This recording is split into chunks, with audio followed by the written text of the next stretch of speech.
ఈరోజు ముఖ్యాంశాలు ఏమనగా ఒక్క నిమిషం కూర్చోపెడతా. ఈ మొక్కలన్నీ ఆ మనిషికి అందేయటం జరుగుతుంది. ఇంకో బాబాయ్ గారు పట్టుకొని అటు పోషణకి వెళ్ళిపోయి అది అటే దారి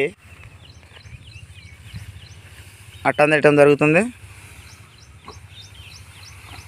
మంచిగా ఆడు పడేద్దులే కానీ అన్న గ్యాప్ పెట్టు పోషన్న, గ్యాప్ పెట్టు మర్చిపోకు.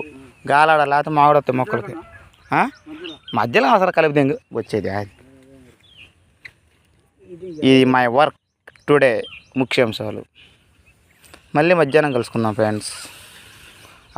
వీడియో నచ్చితే పుచ్చుకొని కామెంట్ చేయండి, నచ్చకపోతే పోరాను మ్యాక్స్ చేయండి. ఇక అంతే, అంతకుమించి ఏం చెప్పలేదు నాకు కూడా. ఆయన పేరు ఇంటి పేరు ఏంటి? ఘంటసాల సత్యం బాబాయ్ గారు. పోషన్న మీ ఇంటి పేరు ఏంటి? గట్టు పోషయ్య. నా పేరు ఎంఎస్కే అంటే మాచర్ల సాయి కుమార్.